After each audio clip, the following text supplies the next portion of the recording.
digital dominoes. Hello and welcome to this episode.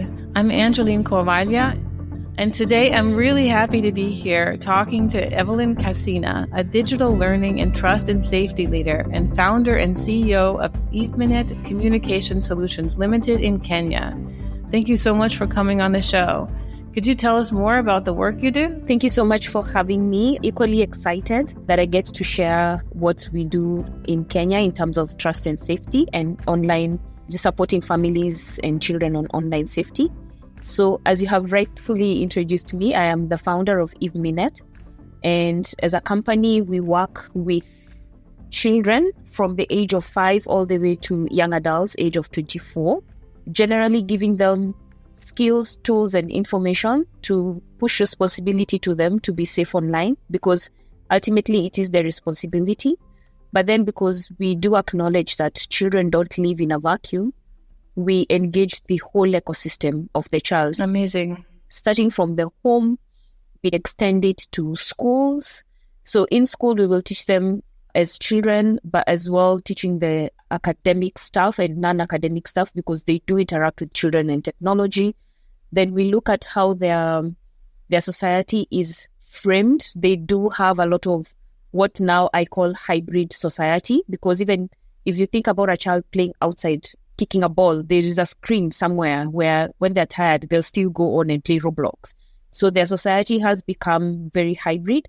And then other than that, we work with government, we work with big tech companies, like I am currently working with TikTok, Meta, and Google in sub-Saharan Africa in terms of safety.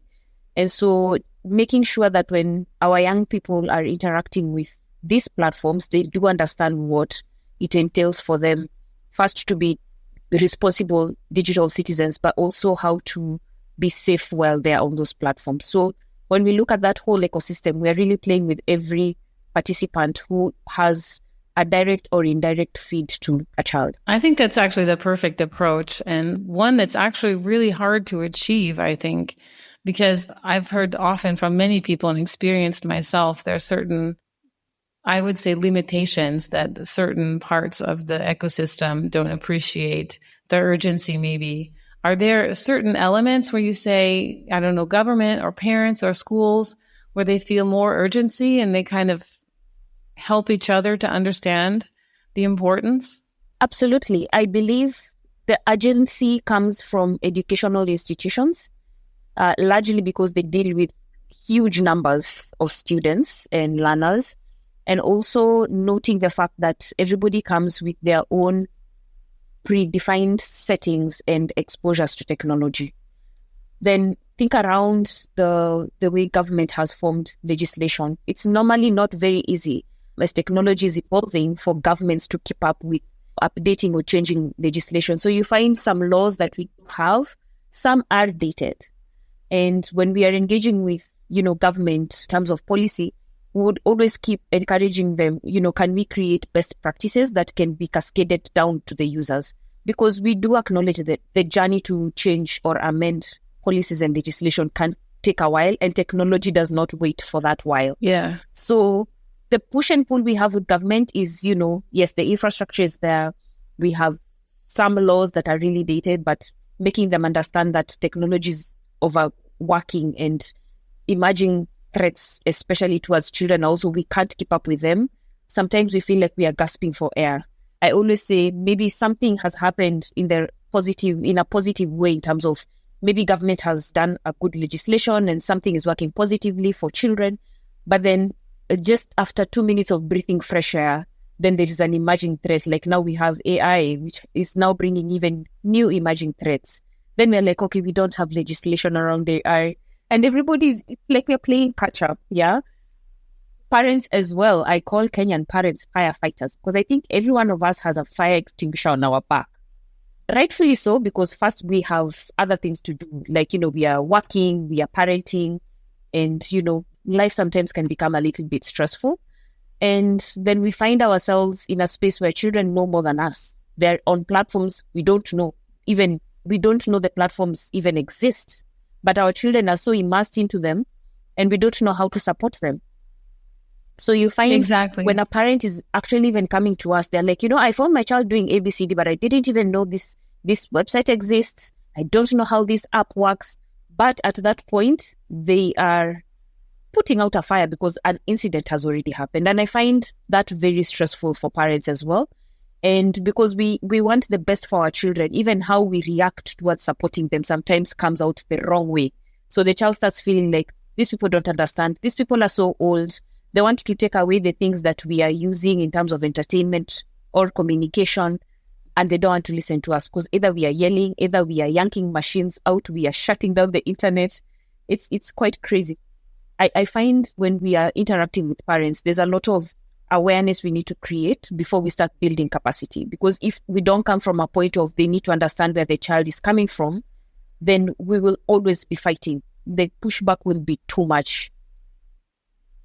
I fully agree. And this is one thing I think about a lot, actually, across all geographies.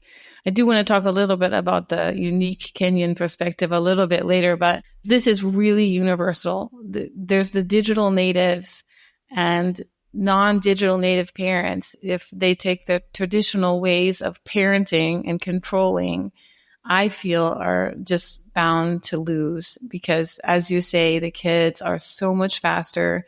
They help each other. I've even been caring really deeply about the risks about AI chatbots. And even I was completely taken aback around a week ago when I saw how deep it already is. I mean, the average parent is lost. I mean, they have no chance, as you say, as a firefighter.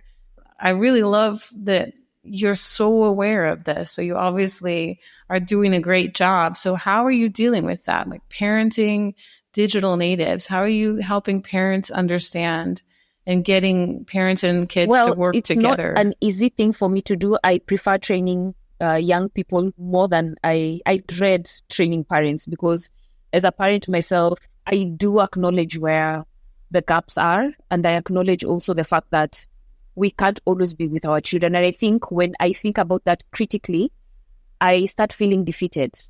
And I feel a sense of hopelessness for the ones who don't even have any technology or tech backgrounds, or even just those acquired skills, right? Because there are those parents who really don't have any technology acquired skill, even with their own interactions. So I do feel for them because they have this sense of hopelessness. And sometimes when they come to our office, they'll come and say, you just take the child, Evelyn, and talk to them, then bring them back when they have reformed. I'm like, it's not that easy. It really isn't that easy. So what I have done over time, because we've been in existence for a little over 12 years, as a parent, I constantly kept asking myself, what are some of the things that I know my child cannot be taught outside the house? And they're very fundamental things: manners, values, integrity. And I have to teach those things which are so behind the scene in the house. One, by modeling. For instance, in class, I train young people around creating tech-free zones, for instance, and I say one fundamental place is the toilet. I have to be the parent who is not going to the bathroom with my gadgets, because I model that to my children. And I need to do it, especially when even those children are not at home, right? Because that is where integrity is formed. And once I realized, just pulling back to some of the things that are our biggest undoing, when I'm talking to the children and then ask them, okay, fine, I know you people want me to give your parents feedback around how you manage technology. What would you want me to tell them? And they will say an array of things. But when I listen to what feedback the young ones are giving me, it will be more or less, can you trust us? Can you give us, release the leash a little bit? Can you come and play the games with us, right? Because when a parent is complaining that the children are shouting a lot, but they don't understand why they're shouting, can you come and play with us the game? You will find yourself shouting. Or you will find yourself, enjoying what we are doing. So I realized, especially with the parents, because what I do with them is I tell them, I'm not going to teach you to be a techie, but I will teach you how to communicate with your child effectively so that they're not building walls to keep you outside their spaces. Because they need to understand that they need to trust that even when they mess up doing some stuff on the internet, they can fall back to us. So I created a curriculum where it is really based on, can we integrate our values in some of the things that we're doing at home? When we are giving our children the privileges of having a phone or being on the internet and stuff like that, can it come with our expectations that are reasonable? And instead of like us saying it is my way or the highway, can we have them on the table so that I am telling you, I'm concerned about you being groomed, but you're going to tell me how you're going to make me trust that when I give you this gadget, you're going to be responsible to know the kind of people you're talking to on the internet. So with that consensus, a parent has to have trust to communicate to their child in a way that now the child feels, okay, this is a safe space for me. So even when I'm doing the parenting class, I always just say, your work is to support your child with their online experiences and fundamentally to conducive environments for them to thrive. Then, of course, when I'm with them in class, so I keep pushing the responsibility by showing them, real life situations of people who have done very well because of what they're engaging in, and the bad side of the internet, because we always can't paint it as doom and gloom. It is not, it really isn't doom and gloom. Yeah. So I think once we start striking that balance from the home, you realize even in school, the conversations are a little bit different to have, because the children also become their own peer influencers and champions of safety, which is a really very good thing. They go to school, they will challenge their teachers to do certain things differently. Then the teachers will realize, oh yeah, our students are actually maturing in a space where they can call us out on some of the things we're doing. Very simple things like, when we are out on a school trip, please, when you're taking photos and videos of us, could you please ask for consent? Because again, respect goes both ways. And the teachers will be like, that makes sense. I don't want to create a footprint on behalf of this child, and they didn't give me consent. So when we create that environment where even the children themselves are really pushing the adults to become more accountable, then at least we are moving forward. And then I always tell parents to parent with grace, because one of the things we have to acknowledge is we didn't wake up and became parents. We also went through the same system. We were once teenagers who pushed boundaries, we lied. The environments could have been a bit different, if not totally different. But did we lie to our parents? Absolutely. Did we push boundaries? Absolutely. Did we think that we know better than the adults in our lives? Absolutely. So when we have empathy and grace, we tend to understand them, so that now we are like, okay, fine, I think my child is going through this similarly to what I went through, different circumstances, but I have grace to understand that I can take my child through a certain process, not being a draconian parent, but parenting with this empathy and grace. So I kind of take that route, because I know when we become very tough, it's my way or the highway, then the children will be like, it's okay, I'll keep you out of my world. And the child then this, and the parent as well tends to lose. I love what you're saying. This is 200% in line with what I believe is the way forward to fixing a lot of the problems that we're seeing online. I'm just so happy to hear someone who's been doing it for such a long time. And obviously, you've made this work in practice. Obviously, as we were talking before, new problems are coming constantly. But if there's the respect between the different generations, that's right, the parents don't know the online world, but they know the world. They know what risks are. Children know the online world much better, but they will often underestimate the risks that they're getting into. As you said, we all did that. Sometimes can't imagine living as a teenager where my every move can be tracked by not only tech companies, but also my parents. That's really hard to grow up independent in that situation. Oh, it is. It's definitely, it feels like you're being spied. Like every one of your moves is being spied upon. Like there's no privacy at all. Yeah. And this is on the one, and I work with a lot of privacy experts. And every time I think of this would be a good way to help the kids, then the privacy experts are like, oh, sir. I hear you.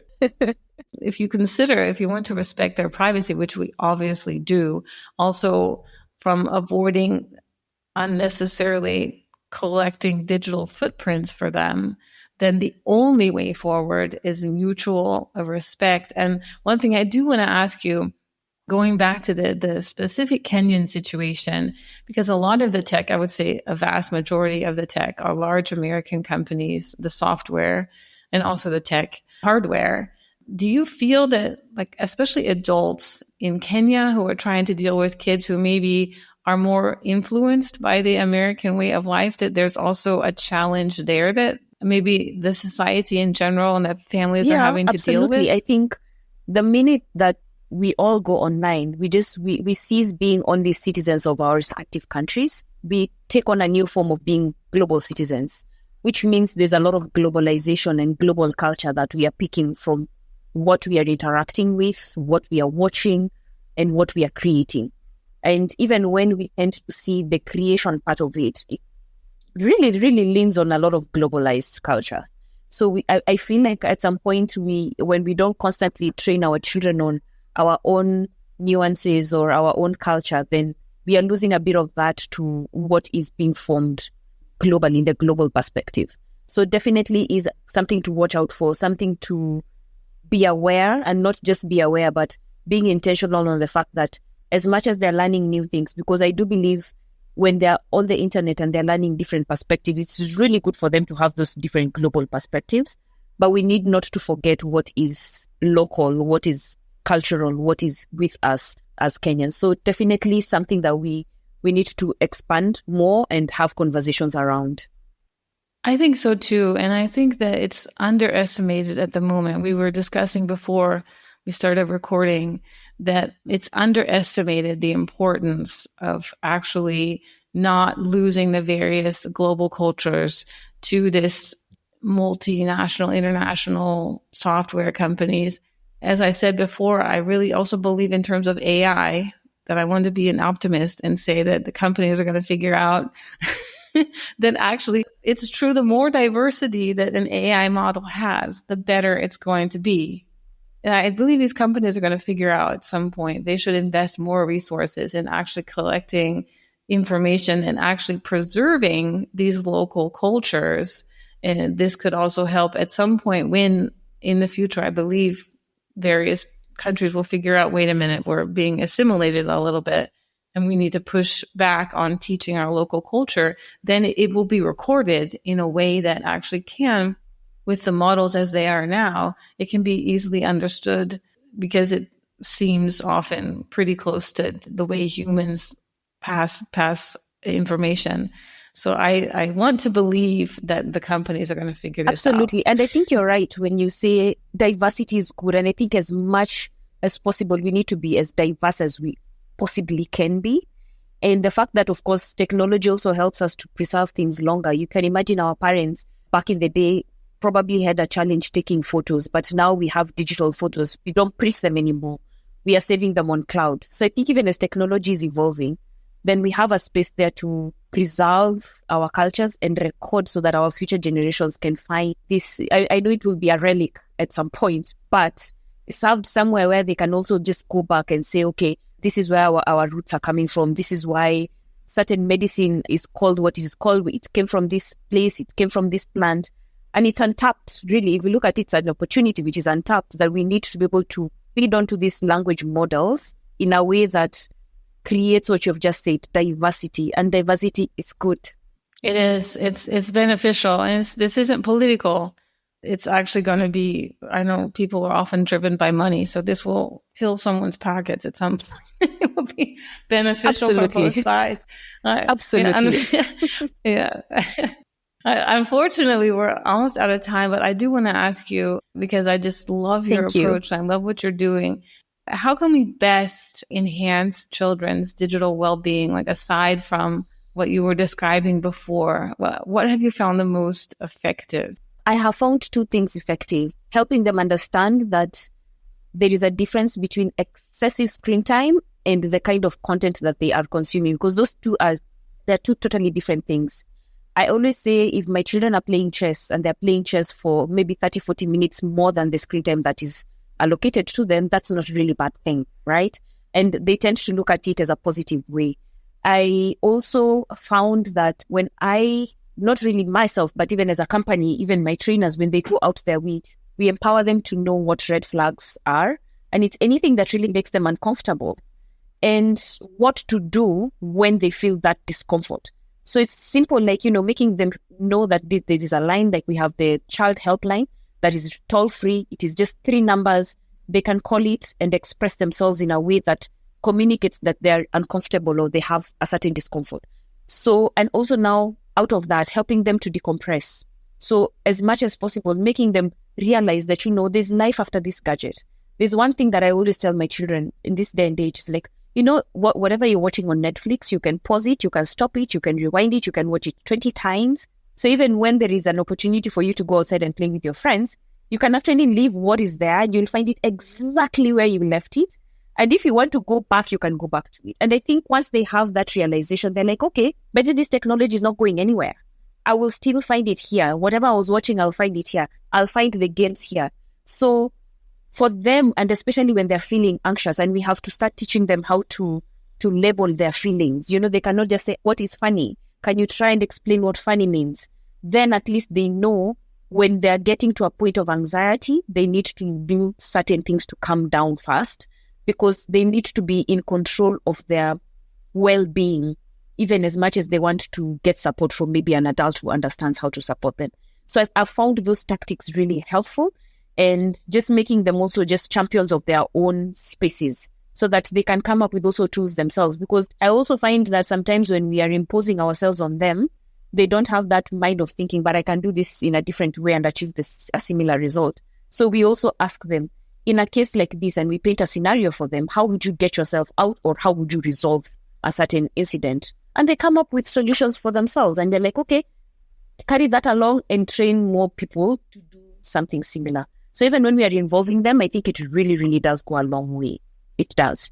It does. Thank you. And that's the best thought to close with. This is 100% in line with what I'm trying to achieve, is kids are so much further than most adults can imagine. And if we don't empower them, then we can't win. We can't win this battle. So thank you so much. And I hope that a lot of people can learn from what you've been doing and maybe see their fight for online safety in a different way. Oh, absolutely. So I'm looking forward to watching and spreading your message as much as I personally can. And I hope we can continue doing this again and again. I mean, we don't need to stop it at episode 1. We can do more episodes. Absolutely. Yeah. We will. Absolutely. So I'm looking forward to it already. Thank you so much for having me. Thank you for coming. Bye. Thank you. Bye. Please let us know what you think about what we're talking about in this episode and the others. Check out more about us and subscribe at digi/dominos.com. Thank you so much for listening. I'd also like to thank our sponsor, Data Girl and Friends. Their mission is to build awareness and foster critical thinking about AI, online safety, privacy, and digital citizenship through fun, engaging, and informative content. Check them out at data/girl/and/friends.com. Until next time, stay curious and keep learning. Digital Dominoes.